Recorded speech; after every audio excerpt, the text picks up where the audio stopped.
우리나라 경제를 움직이는 재계 최고 수장들의 일거수일투족을 조명해보는 CEO 풍향계 시간입니다. 한 주 동안 CEO들에게는 어떤 일이 있었을까요? 이경태, 노은지 기자입니다.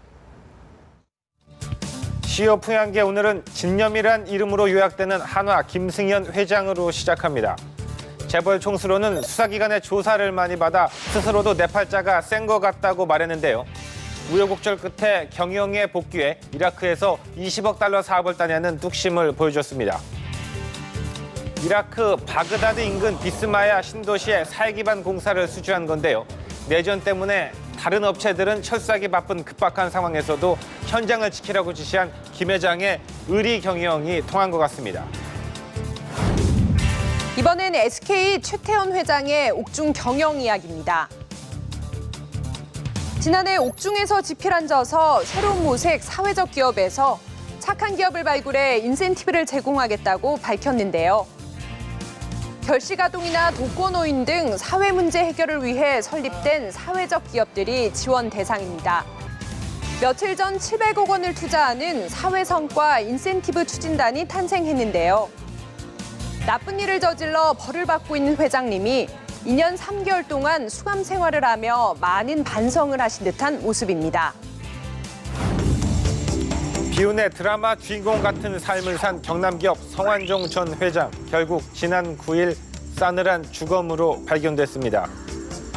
배추 장사로 돈을 모아 종잣돈을 마련해 2003년 경남건설을 인수하며 매출 2조 원의 신화를 쓴 인물인데요. 정관계 로비를 통해 반급 공사를 독식했고 한때 새누리당 의원으로 국회에도 입성했었죠. 하지만 최근 MB정부 시절 자원개발 비리 혐의에 연루돼 검찰 조사를 받았는데요. 기자회견을 열고 자신은 MB맨이 아니라 신박이라며 선처를 호소하는 듯한 모습을 보이기도 했습니다. 결국 마지막 회견이 됐습니다.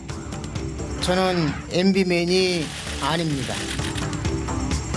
어떻게 MB정부 피해자가 MB맨이 일 수가 있습니까? 허태열 의원 소개로 박근혜 후보를 만나 뵙게 됐습니다. 이후 박근혜 후보님 당선을 위해 누구보다 열심히 뛰었습니다. 요즘 국내에서 잘 나가는 기업 아모레퍼시픽입니다. 서경배 회장은 세계 억만장자 순위에서 이재용 삼성전자 부회장을 제치기도 했는데요. 아모레퍼시픽이 중국에서 초대박을 터뜨리고 있는 상황에서 자회사인 태평양제약의 사명을 에스트라로 바꾸며 또 다른 도전에 나섰습니다. 병원이나 약국을 공략해 2020년까지 아시아 병원 화장품 점유율 1위를 차지하겠다는 건데요. 서 회장은 아직도 배가 많이 고픈가 봅니다. 아웃도어 브랜드 네파의 박창근 대표이사가 취임 1주년을 맞아 글로벌 업체로 도약을 선언했습니다. 먼저 유럽에서 글로벌 브랜드 입지를 구축한 후 아시아권으로 진출할 계획이란 청사진을 밝혔는데요. 직접 들어보시죠. 유럽 시장도 저희가 적극적으로 진출하도록 준비를 하고자 합니다.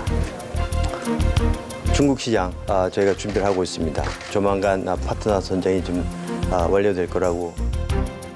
하지만 비판적인 시각도 있습니다. 네파가 2011년부터 수년째 해외 진출을 하겠다는 발표만 내놓았을 뿐 별다른 성과가 없었기 때문인데요.